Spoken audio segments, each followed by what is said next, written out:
Assalamualaikum warahmatullahi wabarakatuh. Waalaikumsalam warahmatullahi wabarakatuh. Selamat pagi Bapak Ibu semua SDN 1 Mungger.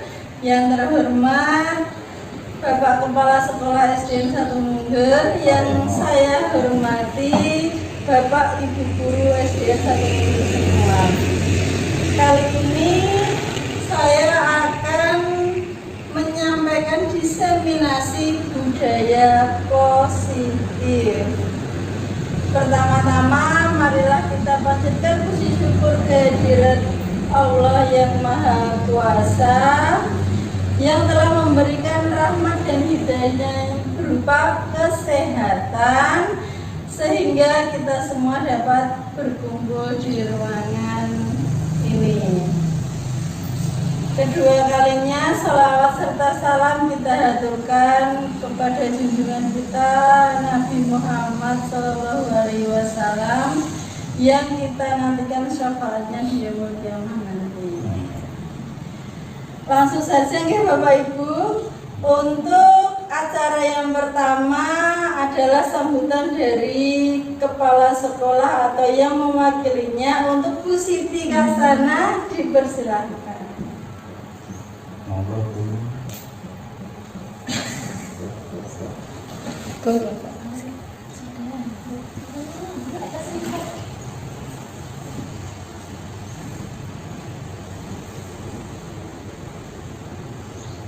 Assalamualaikum warahmatullahi wabarakatuh. Waalaikumsalam warahmatullahi wabarakatuh. Yang terhormat Bapak Kepala Sekolah, yang saya hormati Bapak Ibu SDN 1 Mungger. Pertama-tama marilah kita panjatkan rasa syukur kita kehadirat Allah Subhanahu wa taala yang mana pada pagi ini kita bisa berkumpul di tempat yang penuh mubarak ini. Yang kedua kalinya salawat serta salam tetap tercurahkan kepada junjungan kita Nabi Muhammad SAW. Semoga kita semua kelak nanti mendapat syafaat dari beliau. Saya di sini mewakili dari Bapak Mulyono selaku Kepala Diri 1 Mungger mengucapkan banyak terima kasih karena calon guru penggerak angkatan ke-9 yang kali ini akan mempresentasikan yaitu diseminasi budaya positif. Saya berharap nanti dari Ibu Ayu selaku guru penggerak angkatan 9 nanti bisa memberikan kita nilai-nilai positif, bisa memberikan kita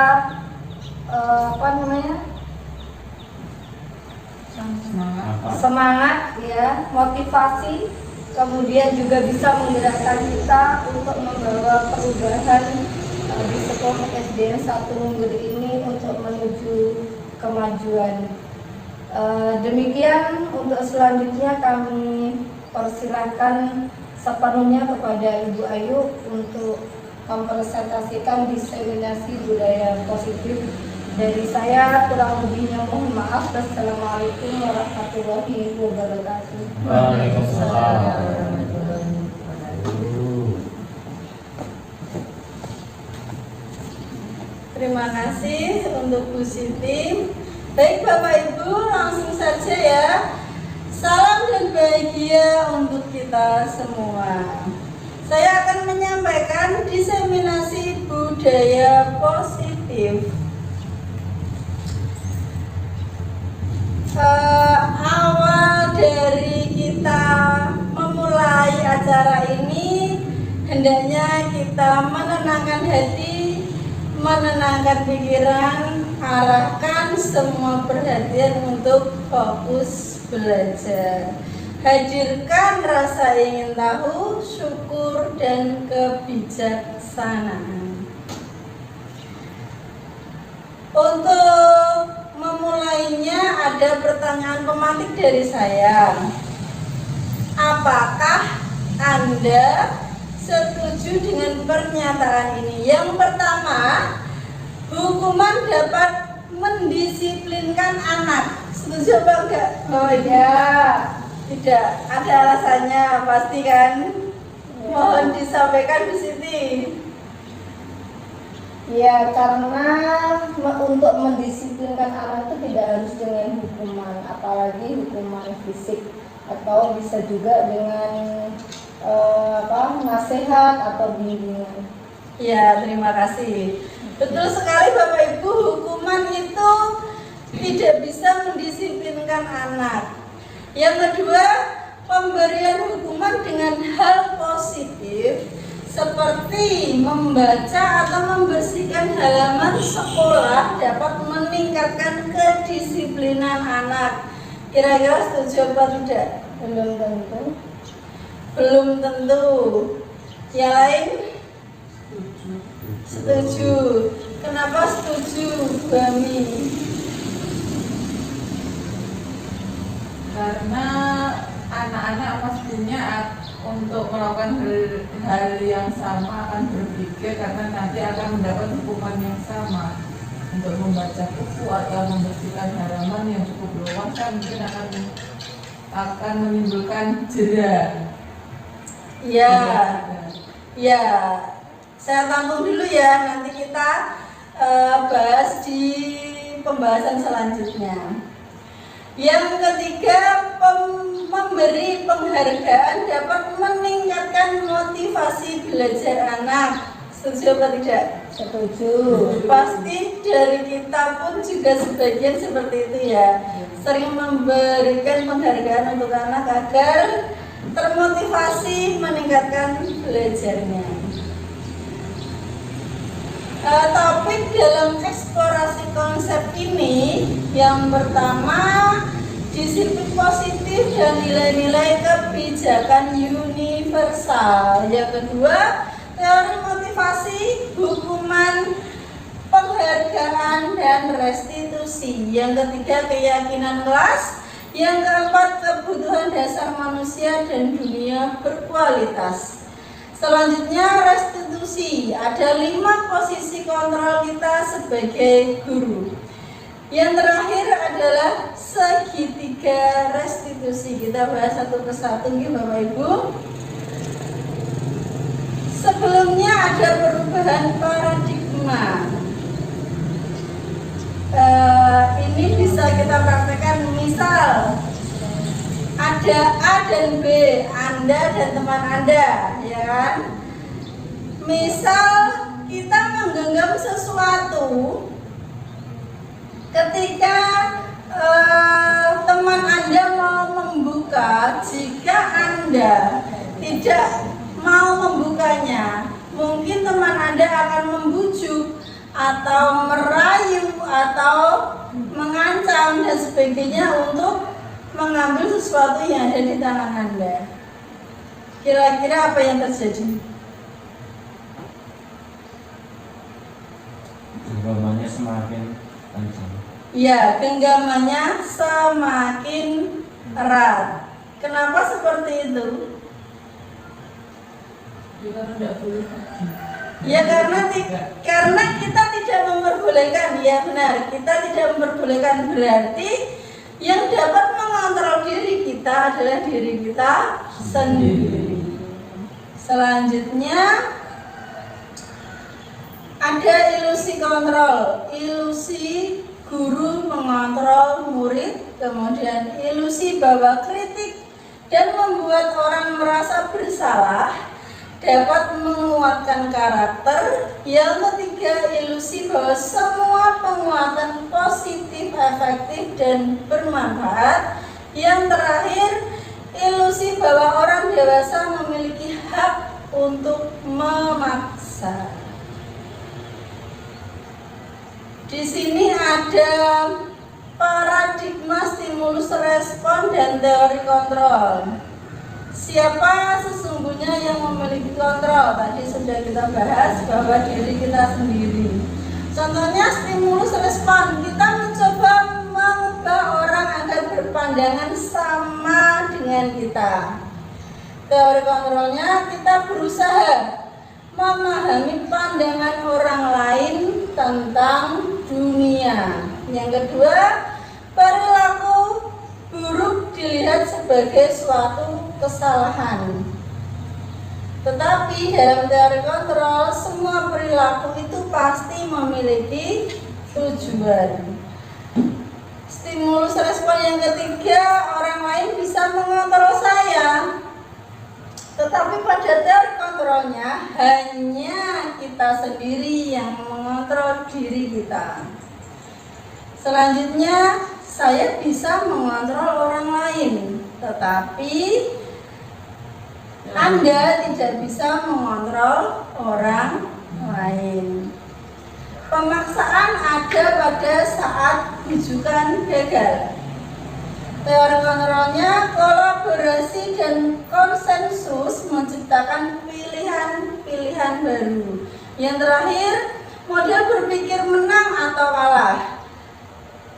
Tapi pada kenyataannya, model berpikir menang-menang. Selanjutnya, disiplin positif. Konsep disiplin positif, kebanyakan orang akan menghubungkan kata disiplin dengan tata tertib, aturan, dan kepatuhan. Iya apa tidak Bapak Ibu? Ya.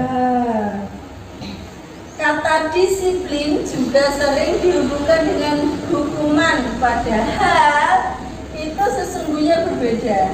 Karena belajar tentang disiplin positif tidak harus dengan memberi hukuman. Justru itu adalah salah satu alternatif terakhir, dan bila tidak digunakan sama sekali.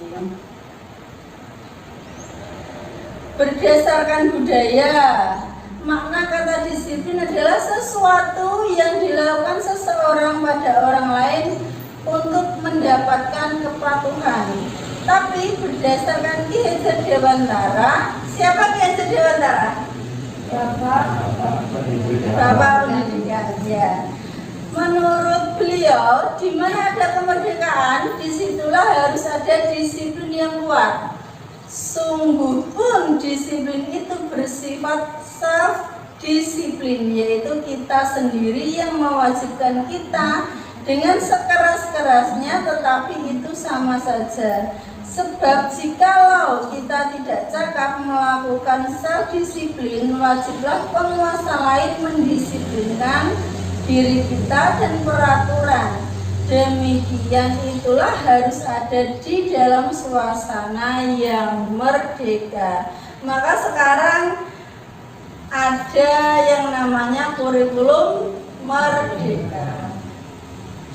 Sebagai pendidik, apa tujuan kita? Ada yang mau menyampaikan tujuannya?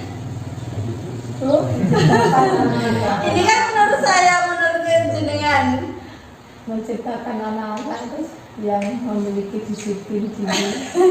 Iya, pasti kita pengennya anak-anak kita itu berkarakter kuat. Iya apa tidak? Iya. Iya, berbudi pekerti luhur. Tujuan sebagai pendidik pada umumnya menciptakan anak-anak yang memiliki disiplin diri sehingga mereka bisa berperilaku dengan mengacu pada nilai-nilai kebajikan universal dan memiliki motivasi intrinsik, bukan ekstrinsik, bukan dari luar, tapi kita menumbuhkan dari dalam diri mereka. Selanjutnya ada motivasi perilaku manusia. Untuk menghindari ketidaknyamanan atau hukuman. Ini adalah tingkat terendah dari motivasi perilaku manusia. Biasanya orang akan bertindak untuk menghindari masalah yang akan timbul. Orang dengan motivasi ini akan bertanya, apa yang akan terjadi apabila saya tidak melakukannya? Biasanya kan murid itu kan dia menghindari hukuman dari bapak ibu guru ya biasanya. Maka dari itu mereka merasa terpaksa melakukan sesuatu, pasti ada itu. Kemudian yang kedua, untuk mendapatkan imbalan atau penghargaan. Misal ada salah satu murid melakukan sesuatu, lah aku pengen dikasih penghargaan, senang hati dipuji-puji kayak gitu. Pada tingkat motivasi ini orang akan berperilaku untuk mendapatkan imbalan atau penghargaan dari orang lain di lingkungan kita, yaitu dari kita sebagai guru. Orang dengan motivasi ini akan bertanya, apa yang akan saya dapatkan apabila saya melakukan ini, seperti itu. Yang ketiga, untuk menjadi orang yang mereka inginkan dan menghargai diri sendiri dengan nilai-nilai yang mereka percaya. Mereka melakukan sesuatu karena nilai-nilai yang mereka yakini dan hargai. Dan mereka melakukannya karena mereka ingin menjadi orang yang melakukan nilai-nilai yang mereka yakini tersebut. Ini adalah motivasi yang akan membuat seseorang memiliki disiplin positif, karena motivasi berperilaku bersifat internal. Misal ada salah satu murid ya, dia yakin kalau dia tidak datang terlambat ke sekolah, dia akan menanamkan disiplin pada dirinya, seperti itu. Dia menghargai dirinya sendiri dan mempercayai nilai-nilai yang ada pada mereka. Tujuan dari disiplin positif adalah menanamkan motivasi yang ketiga pada murid-murid kita, yaitu tadi apa Bapak Ibu? Yang ketiga tadi oh ini, iya. Kita menjadikan anak didik kita untuk menjadi orang yang menghargai dirinya sendiri dan meyakini bahwa nilai-nilai yang ada dalam dirinya itu positif, seperti itu.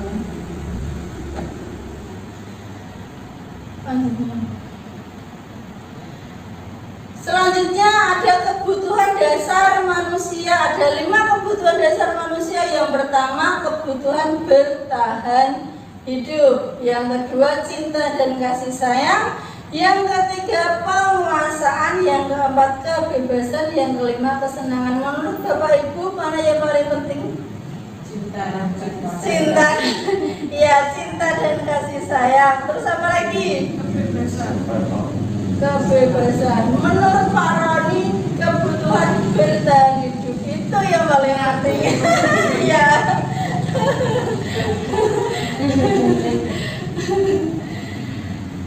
5 kebutuhan dasar manusia. Yang pertama, kebutuhan bertahan hidup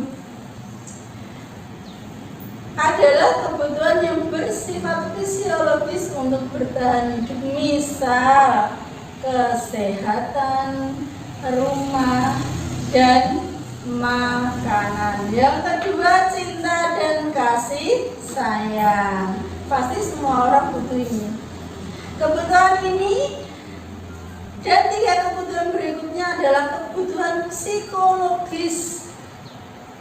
Kebutuhan untuk mencintai dan memiliki, meliputi kebutuhan akan hubungan dan koneksi sosial. Seperti kita berkolaborasi dalam sekolah ini, saya dan jenengan, itu kan pasti dilandasi dengan cinta dan kasih sayang. Kalau tidak ada cinta dan kasih sayang, kita tidak bisa berkolaborasi.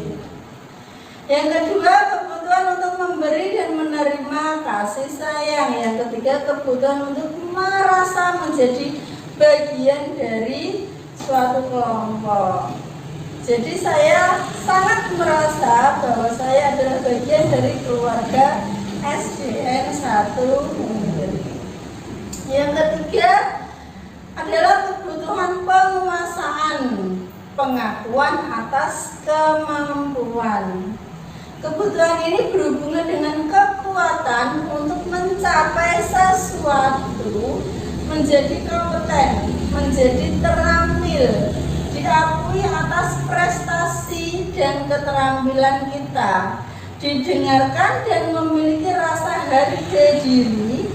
Kebutuhan ini meliputi keinginan untuk dianggap berharga, bisa membuat perbedaan, bisa membuat pencapaian kompeten diakui, dihormati.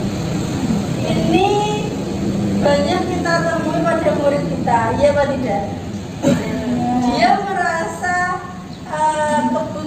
mempunyai kebutuhan penguasaan yang tinggi, misal seperti itu.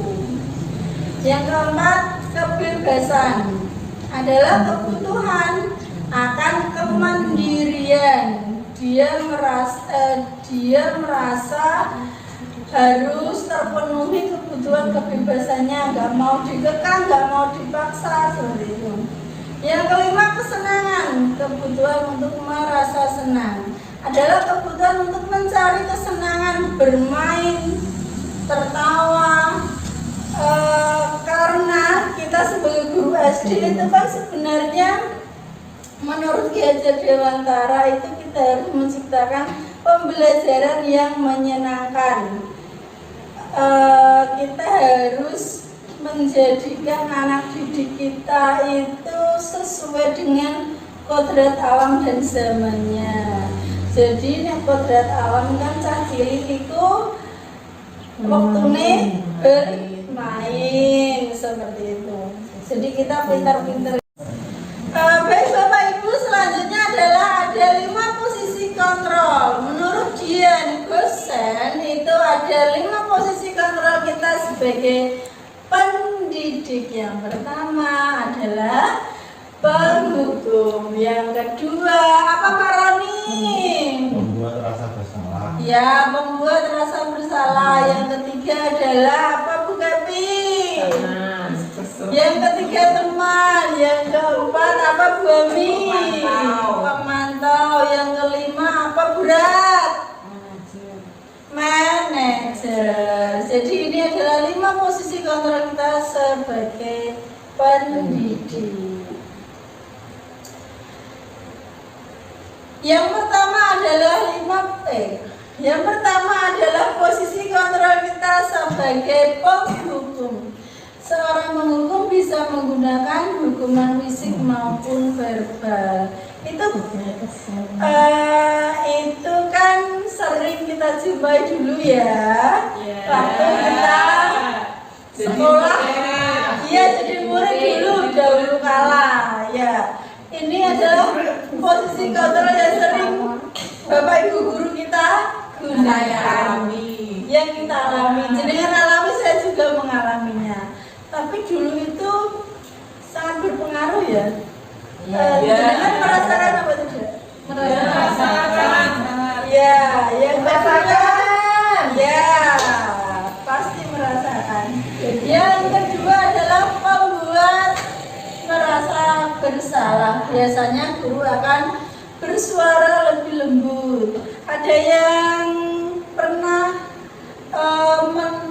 memposisikan diri sebagai pembuat rasa bersalah? Bu Siti ya? Iya. Coba diceritakan Bu Siti.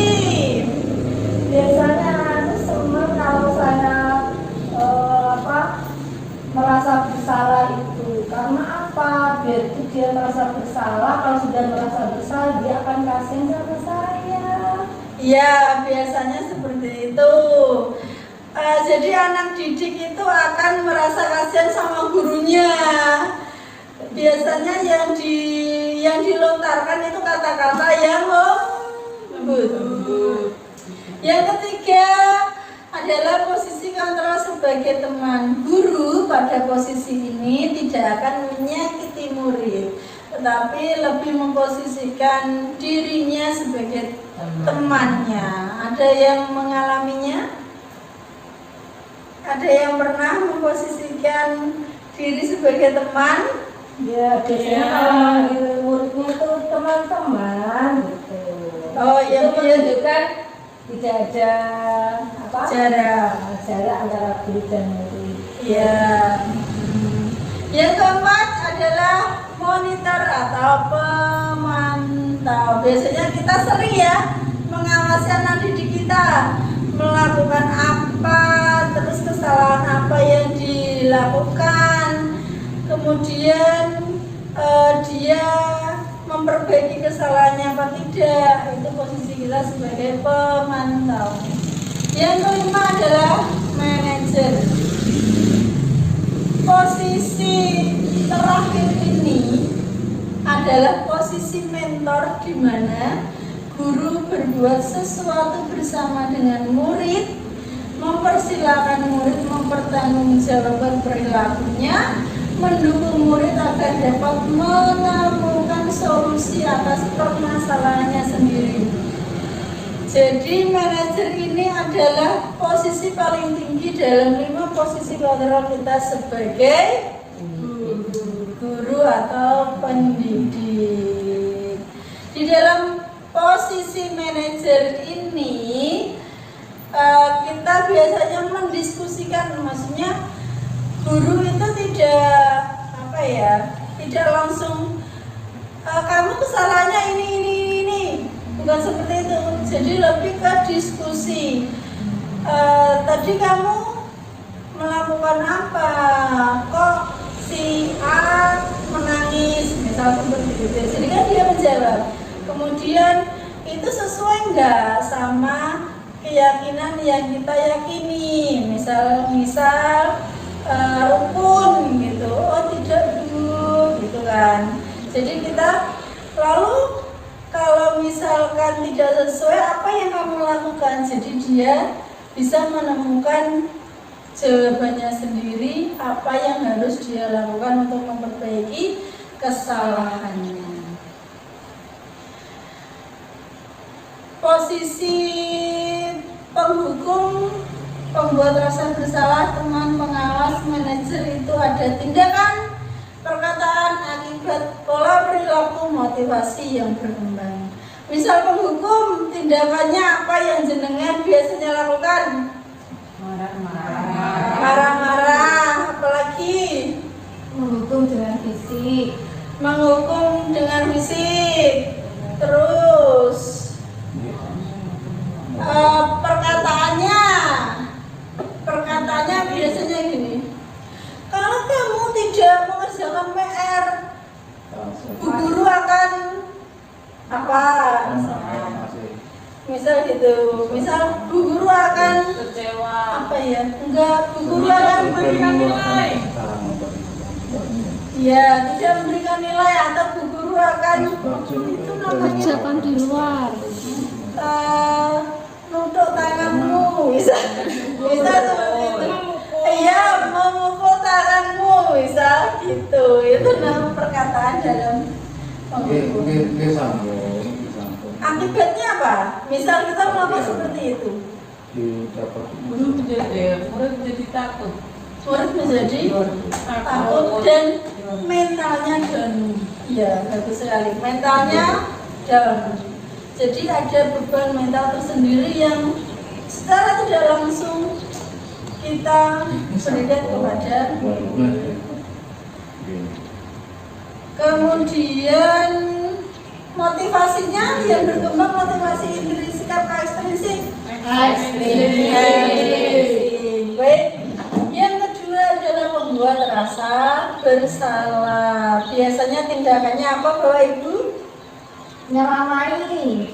Ya, menceramai. Kemudian apa lagi? Mendiamkan. Perkataannya biasanya dikatakan dengan lembut sekali.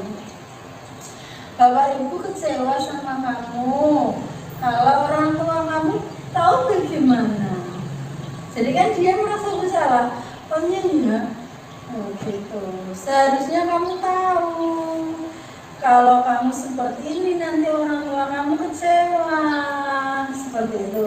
Itu pembuat rasa bersalah. Kalau seperti itu, dampaknya, akibatnya murid merasa bodoh atau nakal. Oh iya, ternyata saya itu nakal ya. Oh iya, saya ternyata nggak bisa ya, seperti itu. Kemudian pola perilaku yang ditimbulkan, dia pasti kurang percaya diri. Kemudian apalagi? Cemas ya, itu adalah termasuk motivasi ekstrinsik. Yang ketiga, posisi sebagai teman. Biasanya kalau sebagai teman itu kan kita pasti memaklumi sesuatu yang dilakukan. Iya atau tidak? Ya.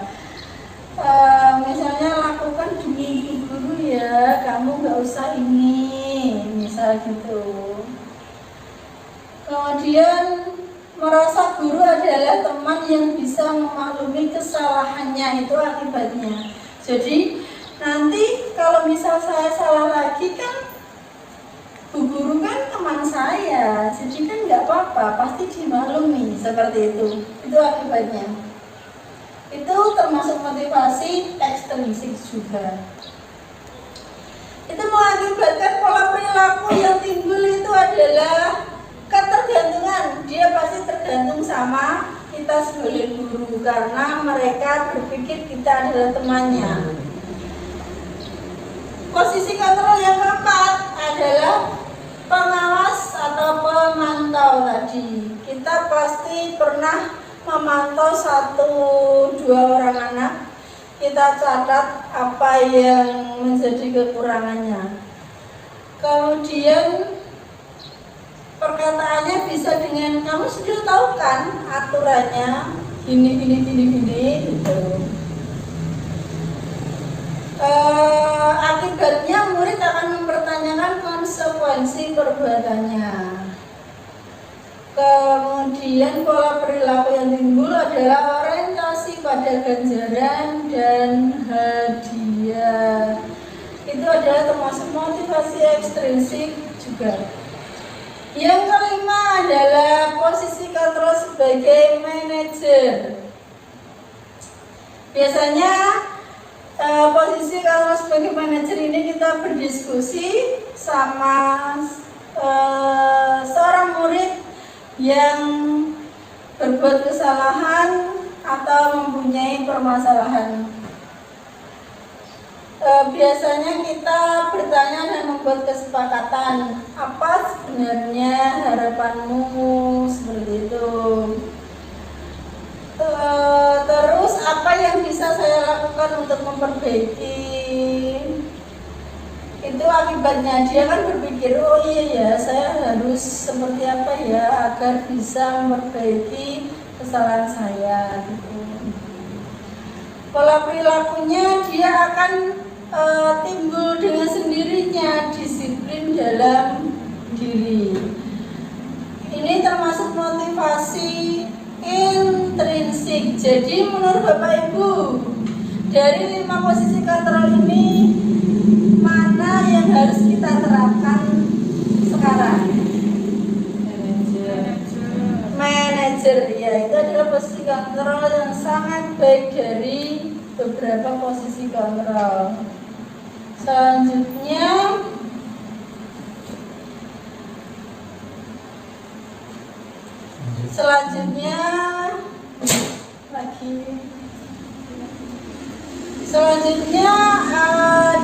dalam pendidikan guru penggerak yang sudah saya ikuti selama 2 bulan ini, ada yang namanya keyakinan kelas. Ini termasuk disiplin positif, seperti itu. Jadi keyakinan itu berbeda dengan peraturan. Kalau peraturan dibuat salah satu belah pihak, misal kita sendiri yang membuat peraturan. Di kelas tidak boleh membuang sampah, di kelas tidak boleh rame, itu kita sendiri yang membuat. Kalau keyakinan bersama-sama dengan murid, kita membuat satu kesepakatan yang akan kita kita lakukan, kita laksanakan tanpa paksaan, karena anak-anak sendiri yang membuat. Mengapa harus keyakinan kelas? Mengapa tidak peraturan? Ada yang mau mengungkapkan pendapatnya? Kira-kira menurut jenengan lebih baik ada peraturan atau keyakinan? Keyakinan. Kenapa? Kalau peraturan itu dari luar, ibaratnya yang membuat kan dari guru-guru. Kalau keyakinan berarti yang membuat atau membuat itu muridnya. Ya, betul sekali. Itu ya jawaban dari Pak Roni, sangat tepat sekali. Kalau peraturan kita sendiri yang membuat, kalau keyakinan dari murid-murid kita. Jadi mereka tidak merasa terbebani ketika melakukan apa yang mereka buat sendiri. Kemudian untuk mendukung motivasi intrinsik, kembali ke nilai-nilai atau keyakinan lebih menggerakkan seseorang dibandingkan mengikuti serangkaian peraturan.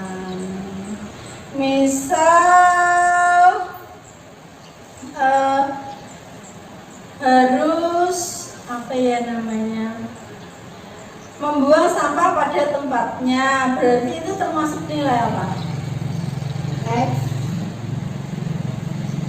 Nilai mandiri atau tanggung jawab. Tanggung jawab. Ya, tanggung jawab. Itu tanggung jawab mereka sendiri.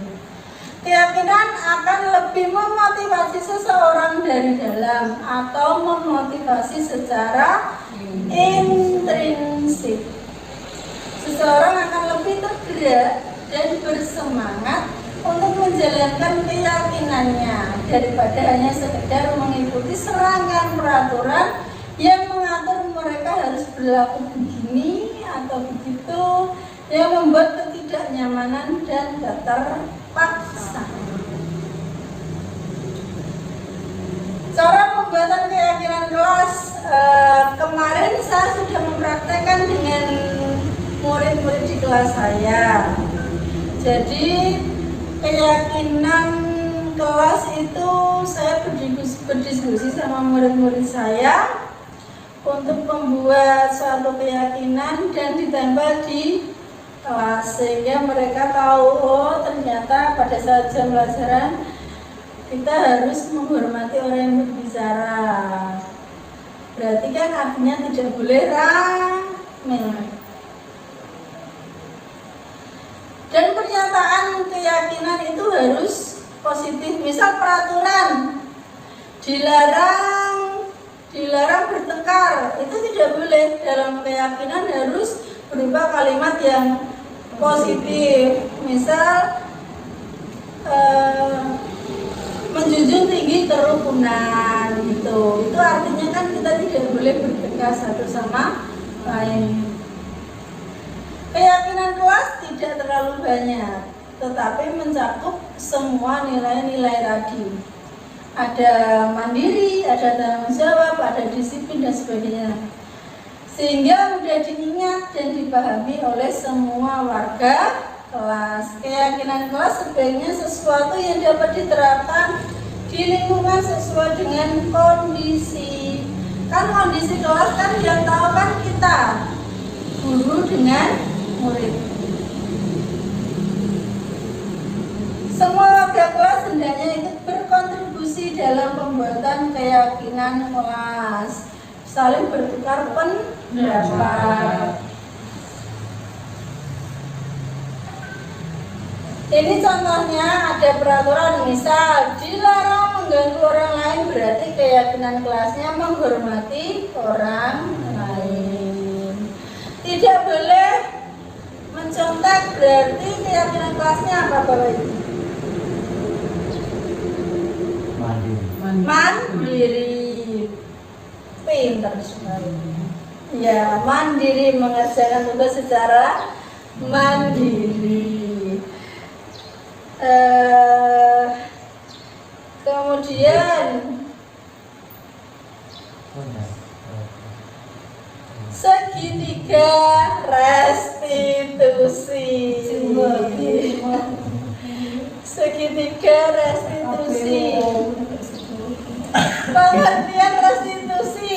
Apa itu restitusi? Siapa yang tahu? Bu Ratmi tahu, Bu Ratmi. Bu Ratmi tahu, Bu Ratmi. Apa Bu? Proses menciptakan kondisi bagi murid untuk memperbaiki kesalahan mereka sehingga mereka bisa kembali pada kelompok mereka dengan karakter yang lebih kuat. Ya, restitusi adalah proses menciptakan kondisi bagi murid untuk memperbaiki kesalahan mereka. Biasanya kita kan misal ada seseorang atau satu murid yang melakukan kesalahan, kita langsung aja ya, kamu mengerjakan di luar, misalnya gitu.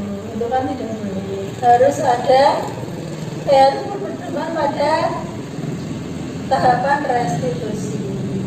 Restitusi juga diartikan sebagai proses kolaboratif yang mengajarkan murid untuk mencari solusi dalam permasalahannya dan membantu murid berpikir tentang orang seperti apa yang mereka inginkan dan bagaimana mereka harus memperlakukan orang lain.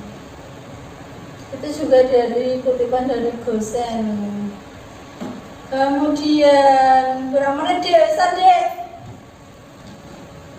15:40 berarti setengah jam. Setengah jam.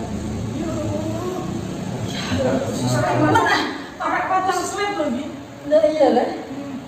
Diskusinya sih suwe. Iya diskusinya nana sing suwe. Ku takok kabeh lho yo. Iki pembicaraan iki kok dikat ora? Takat lah.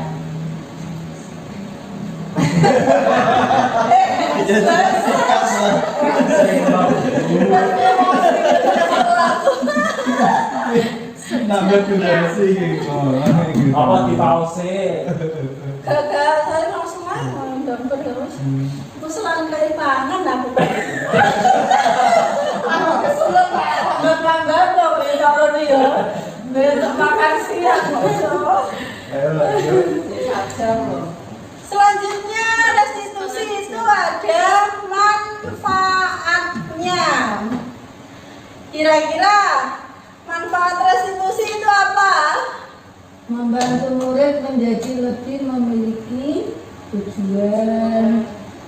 Ya, membantu murid lebih memiliki tujuannya, kemudian disiplin positif dan memulihkan dirinya setelah berbuat salah. Lah, seperti itu akan menjadikan orang yang menghargai nilai-nilai kebajikan yang mereka percayai. Banyak nilai-nilai kebajikan seperti mandiri, tanggung jawab, disiplin, apalagi percaya diri, bekerja keras, bergotong royong, apalagi kreatif, inovatif, dan masih banyak. Kolaboratif. Ya, masih banyak lagi. Ciri-ciri restitusi yang membedakan dengan program disiplin lainnya.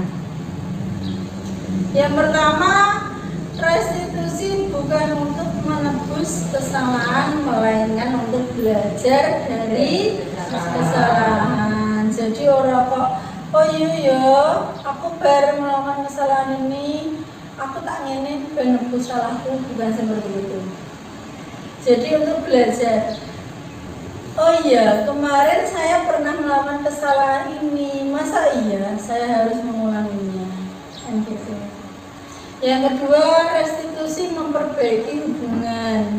Sudah pasti hubungan kita sama murid kan lebih baik. jenengan coba rasakan, misal jenengan posisi kontrolnya tadi sebagai penghukum ya, itu kan hubungan kita sama murid agak tegang, kurang enak karena mesti murid gak suka sama kita. Jadi adanya restitusi untuk memperbaiki hubungan. Yang ketiga, restitusi adalah tawaran, bukan paksaan. Bukan memaksa, ya kamu harus gini, kamu harus ini, kamu harus itu, enggak, bukan seperti itu. Yang keempat, restitusi menuntut untuk melihat ke dalam diri. Apa yang salah sama diri kamu, seperti itu. Yang kelima, restitusi mencari kebutuhan dasar yang mendasari tindakan. Misal ada yang lempar-lemparan bola terus kena koncone, itu kebutuhan dasar apa yang sedang mereka penuhi? Tadi ada kebutuhan cinta dan kasih sayang, kebebasan, kesenangan. Senang. Ya, kesenangan itu adalah kebutuhan mereka yang berusaha mereka penuhi kesenangan, tapi tidak sengaja kok kena temennya gitu.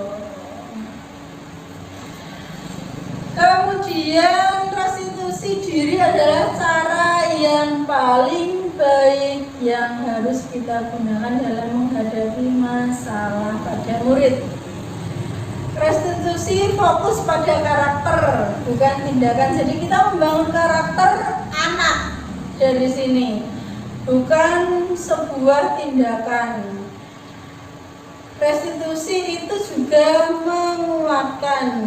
Misal ada yang melakukan kesalahan, dia tidur di kelas misal. Jadi gini, kamu kenapa kok tidur di kelas?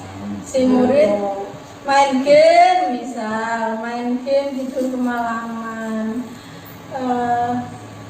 Iya, memang semua orang pernah berbuat salah, tapi alangkah lebih baiknya kita belajar dari kesalahan yang kita perbuat seperti itu.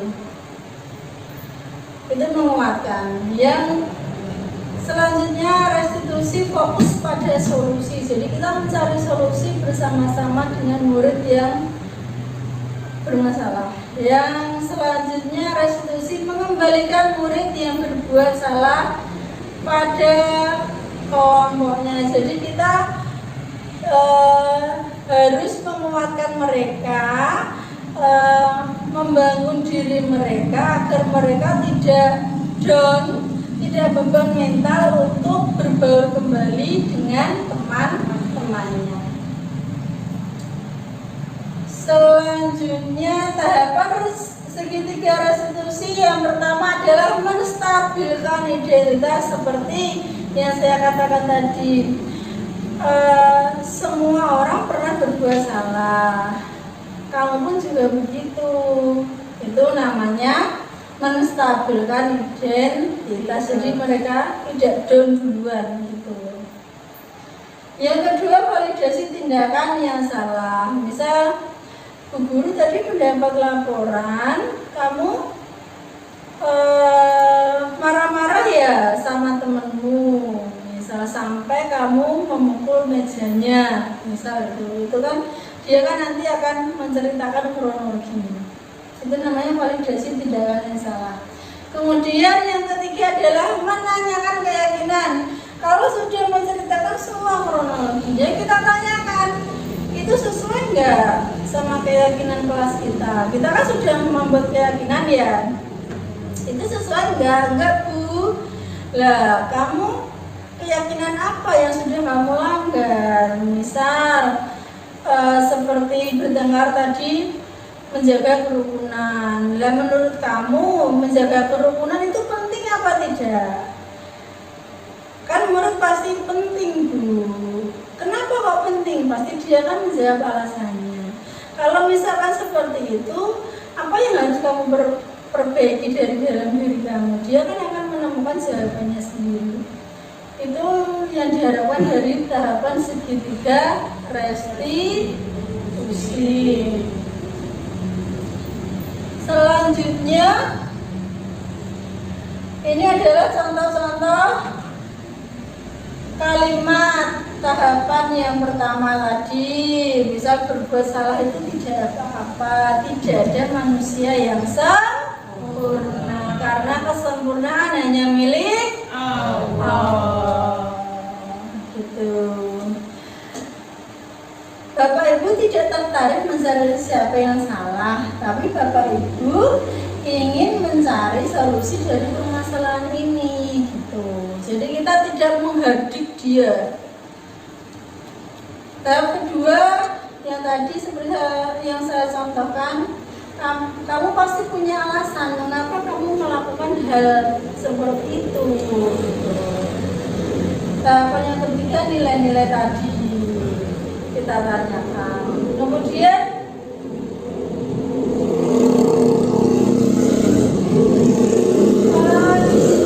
itu yang dapat saya sampaikan di sesi diseminasi kali ini. Terima kasih. Jika ada yang ditanyakan boleh bertanya. Kita membuka sesi diskusi di sini ya. Kita bisa bertukar pengalaman, bertukar pikiran, apa yang pernah jenengan alami, mungkin membutuhkan jawaban. Jadi kita bisa berkolaborasi, membahas satu itu di sini, bertukar pikiran, saling memberi pendapat. Silakan, monggo Bapak Ibu siapa yang mau mengungkapkan pendapatnya atau bertanya. Iya, tanya Bu. Iya, monggo Pak Mul. Dulu saya kan pernah mengerti anak, jawabannya seperti ini. Telur maka suatu si telur itu boleh apa tidak Bu? Terima kasih. Iya, sama-sama. Baik, itu adalah pertanyaan dari Pak Mul ya. Itu termasuk posisi kontrol apa Bapak Ibu? Penghukum. Ya. Jadi itu tidak boleh kita lakukan mulai dari sekarang ya, karena kita kan sudah tahu tadi posisi penghukum tidak boleh kita lakukan, kita terapkan. Kalau kita nyaduk sekiloro kan jatuh sendiri. Oh iya benar ya. Iya.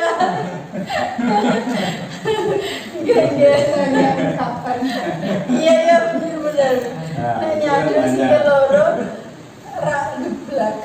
Kalau suatu sekiloro itu malah tertawa anak-anak itu. Oh iya. Itu berarti termasuk posisi apa? Teman bisa? Teman, ya. Itu memang sudah baik, tetapi lebih baik lagi jika kita memposisikan diri kita sebagai manajer. Kalau kan tadi kan ada dampaknya kalau kita memposisikan diri kita sebagai teman. Ayo monggo siapa yang mau tanya? Bu Siti, monggo Bu Siti. Ini saya punya kasus anak didik saya. Ketika anak didik saya melakukan kesalahan, ya biasanya yang paling betul itu dimarahin dengan nada keras atau dengan tegas. Apa tuh perbedaan ketika anak-anak didik kita melakukan kesalahan?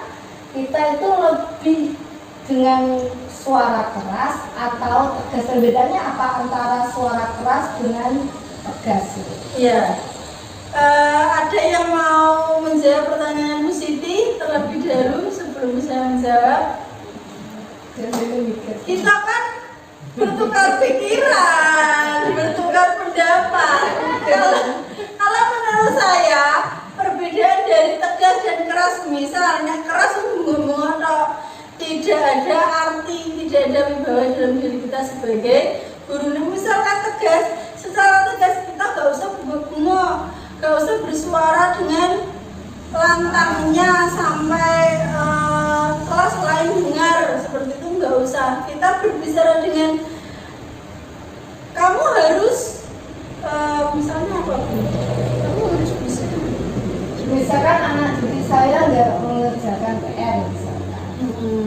Ya, misalkan. Iya. Apakah di situ saya harus marah-marah atau harus bersikap Tegas. Nah, dalam sikap tegas itu harus seperti apa gitu? Ya, kalau marah-marah tidak dianjurkan memang di pembelajaran kita yang menganut kurikulum merdeka. Jadi kita harus memposisikan, misal kita harus menerapkan segitiga restitusi, bisa Bu. Misal ya, jenengan memang kita pernah mempunyai salah, kamu juga, saya pun sebagai guru juga pernah membuat kesalahan. Terus kemudian kita validasi tindakan yang salah. Kamu melakukan kok tidak mengerjakan PR, alasannya apa? Kan seperti itu. Pasti dia punya alasan sendiri. Misalnya bukan salahnya dia, itu kan bisa saja. Misal salahnya mohon maaf, misal salahnya orang tua sendiri atau tidak perhatian atau gimana, kita kan nggak tahu. Jadi dari situ kita bisa memperbaiki diri murid itu. Yang harus kita lakukan adalah menimbulkan motivasi intrinsiknya.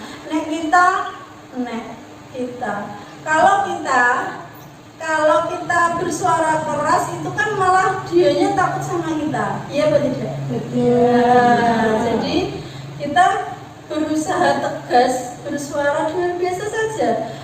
Orang yang tegas berwibawa itu kan berbeda dengan orang yang hanya bersuara keras. Itu menurut saya.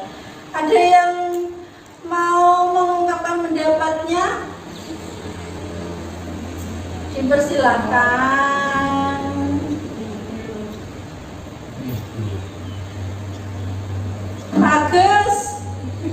Pak Gus, gimana Pak Gus menurut jenengan Pak Gus?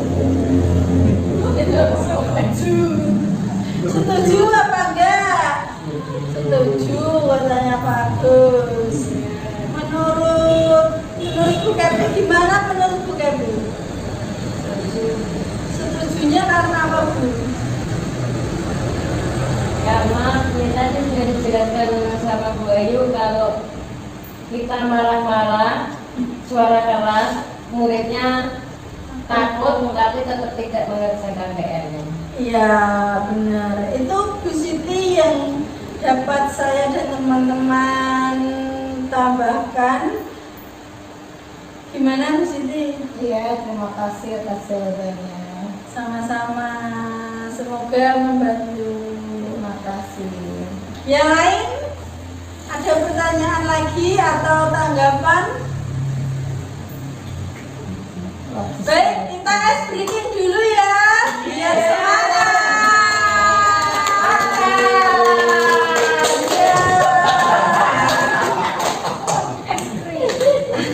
Ice breaking dulu. Makan es krim, Pak. Kerumunan Bukan makan ice breaking, bukan makan ice cream. Biar tidak terlalu tegang semuanya. Oh iya.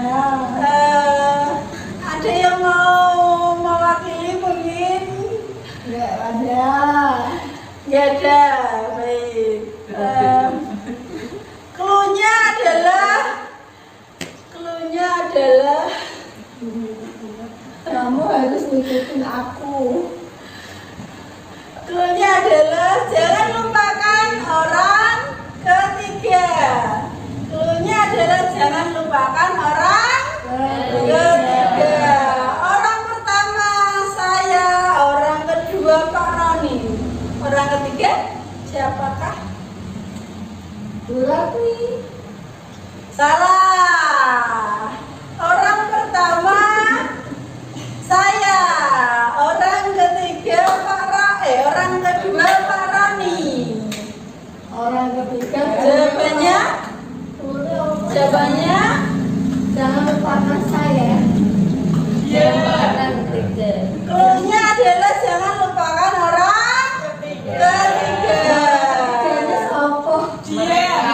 Iya.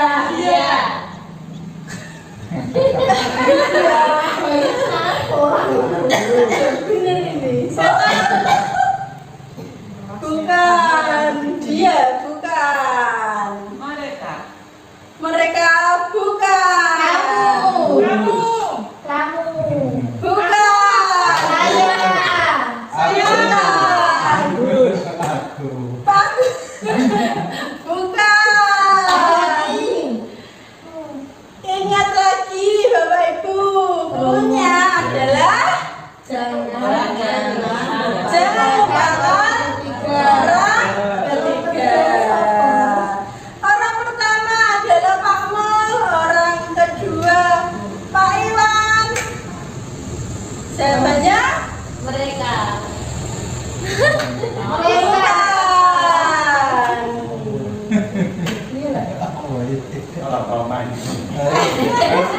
Mas. Ya, baik. Klunya Kasih contoh satu. ya, klunya tadi adalah jangan lupakan orang ketiga. Orang pertama adalah Pak Mul, orang kedua adalah siapa tadi? Pak Iwan, orang ketiga Bu Ayu. Jangan lupakan orang ketiga. Orang ketiga Bu Ayu. Jangan lupakan. Orang pertama Bu Kati, orang kedua Bu Ratmi. Jawabannya Bayu.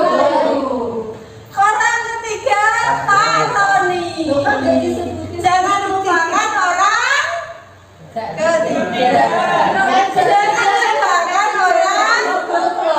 Jangan lupakan orang ketiga. Ingat klunya aja. Sebenarnya satu disebutkan, dua disebut, tiga disebutkan. Karena klunya nanti apa? Jangan lupakan. Berarti kita nyebutin orang ketiga. Kamu Betul. Loh, enggak. Jangan lupakan orang ketiga.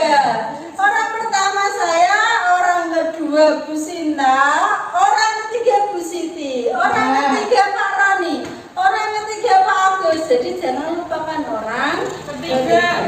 Paham? Belum. Sudah paham? Saya persilakan Eda. jatuh Mbak Eda ini. Persilakan Eda. Selain yang ditunjuk, Biasanya ada di tengah Bu. Orang pertama Pak Mur, orang kedua Pak Iwan, orang ketiga Bu Ayu di tengah. Bukan.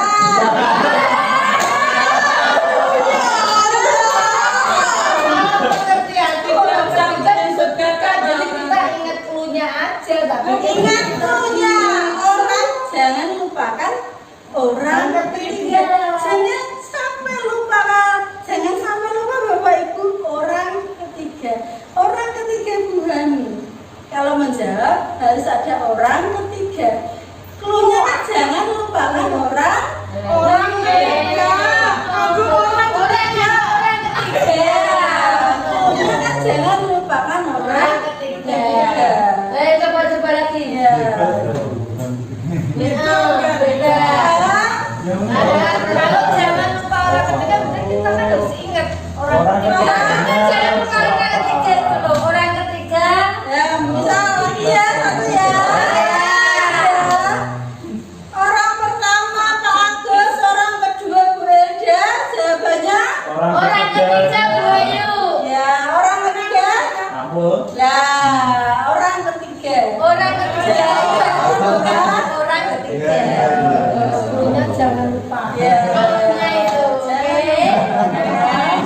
Ya mana belum pernah mencoba. Urut pertama. Ya. Aku selalu main orang ketiga. Kalau APS bikin jadi momen naik. Orang ketiga di tengah. oh berarti orang ketiga itu selain yang ditunjuk. Enggak, orang ketiga itu harus diucapkan. Orang ketiga Jangan lupakan orang Bebas kok. bebas ada orang ketiga. Tepuk tangan.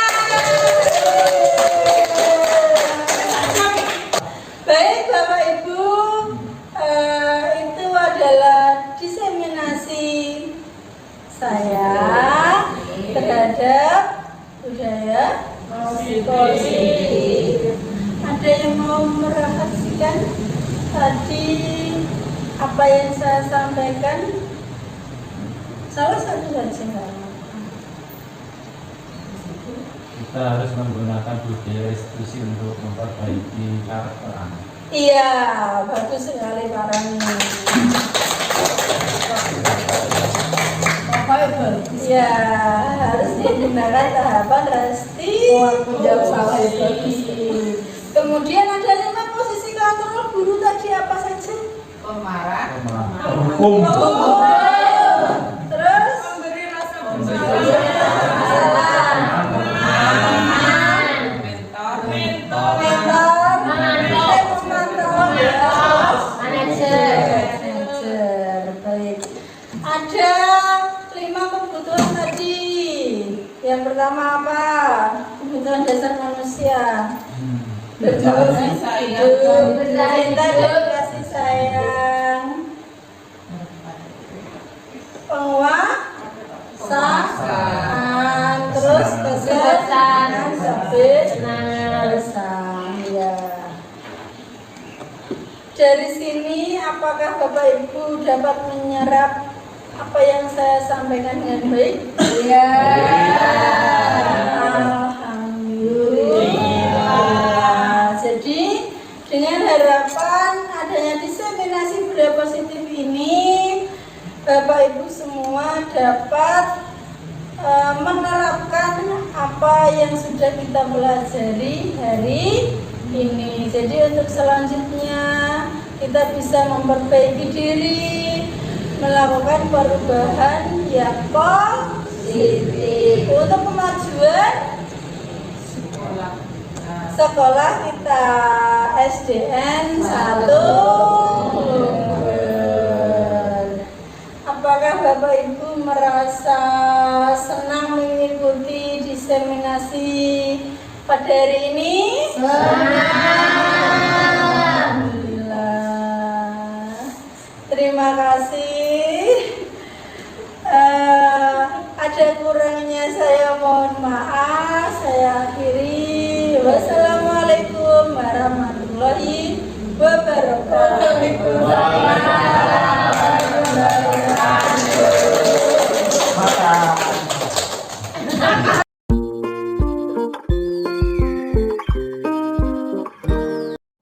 Assalamualaikum warahmatullahi wabarakatuh.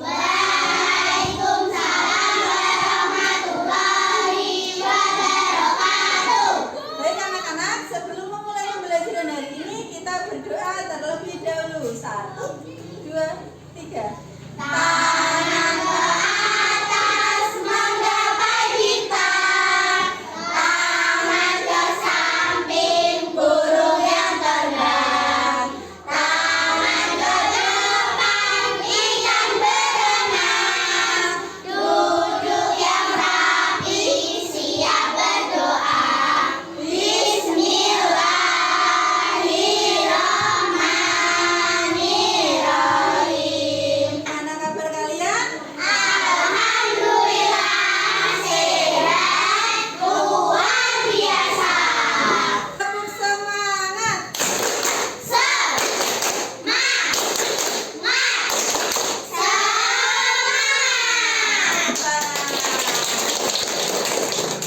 Pintar. Nah, anak-anak, sekarang kita belajar tentang budaya positif. Jadi kita mau membuat keyakinan kelas. Apa anak-anak? Keyakinan kelas. Keyakinan itu berbeda dengan peraturan. Tujuan dari penerapan budaya positif melalui keyakinan kelas itu yang pertama, mewujudkan merdeka belajar pada peserta didik. Yang kedua, mewujudkan disiplin positif peserta didik. Yang ketiga, membentuk karakter positif pada peserta didik melalui kebiasaan-kebiasaan yang positif. Budaya positif di sekolah itu merupakan pembiasaan hal yang baik. Jadi keyakinan kelas itu dibuat kalian sendiri. dan dipatuhi oleh kalian sendiri. Keyakinan kelas berupa pernyataan universal. Pernyataan keyakinan kelas senantiasa dibuat dalam bentuk positif. Nah, mengapa perlu dibuat keyakinan kelas? Alasannya, kesepakatan kelas atau keyakinan kelas itu merupakan aturan atau norma yang dibuat oleh guru dan siswa. Jadi saya sama kalian bersama-sama untuk menciptakan apa? Lingkungan belajar yang kondusif. Langkah-langkahnya bagaimana? Yang pertama, siswa, jadi kalian menulis keyakinan yang kalian inginkan. Itu ditulis dulu nanti. Kemudian yang kedua, saya dengan kalian, guru dan siswa, mengulas keyakinan yang sudah ditulis. Jadi kita ulas kembali, apakah sudah benar kata-katanya, apakah sudah benar kalimatnya, kalimat positif atau masih ada kalimat yang negatif, kita benarkan bersama-sama. Yang ketiga, guru dan siswa memilih keyakinan kelas yang penting. Jadi misal Jelita sama Vina itu membuat keyakinan kelasnya hampir sama, jadi kita buat satu keyakinan kelas, gitu ya. Kemudian yang keempat, mengubah keyakinan kelas menjadi kalimat positif. Yang kelima, mengecek dan menyepakati keyakinan kelas. Sekarang mari membuat keyakinan kelas bersama. Sampai di sini ada pertanyaan apa tidak? Tidak. Sudah paham semua? Sudah. Sekarang kita membuat keyakinan kelas. Buku pulpen ada ya? Ada. Sekarang kalian menuangkan ide, menuangkan gagasan, menuangkan pendapat kalian dalam tulisan. Sudah selesai semua? Oke, kalau sudah selesai semua, kita bacakan satu persatu. Tidak boleh mencontek. Tidak boleh mencontek.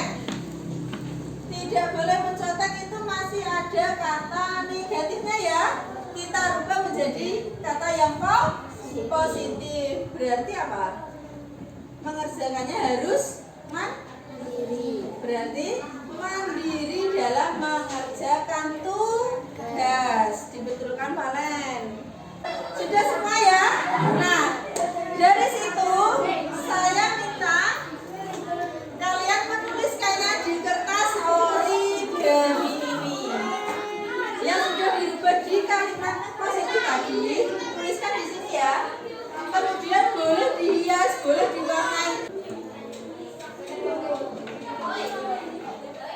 Dihias sukanya apa?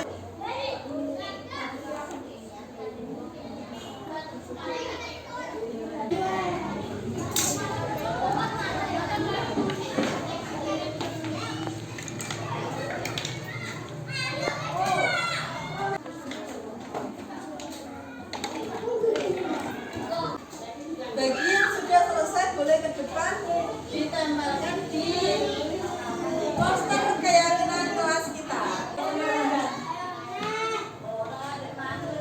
Pinter aja yang lain segera diselesaikan.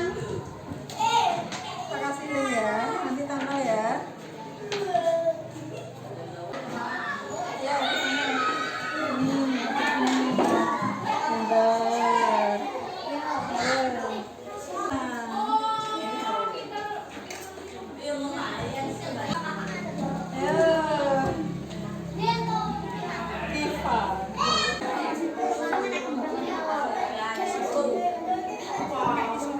Ya, sudah ya, ini adalah keyakinan kelas kita. Jadi semuanya saya dan kalian harus menjalankan keyakinan kelas ini. Bisa? Bisa. Pintar. Senang nggak kita membuat keyakinan kelas bersama? Senang ya, beri tepuk tangan untuk kita semua.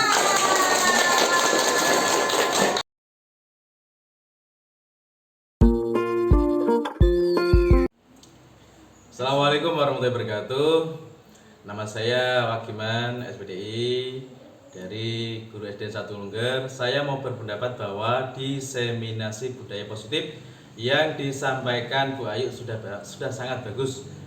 dan bermanfaat bagi kita sebagai pendidik untuk membawa perubahan positif. Wassalamualaikum warahmatullahi wabarakatuh. Assalamualaikum warahmatullahi wabarakatuh. Saya Elfrida dari SDN 1 Nglungger akan memberikan tanggapan tentang diseminasi yang telah disampaikan oleh Bu Ayunda.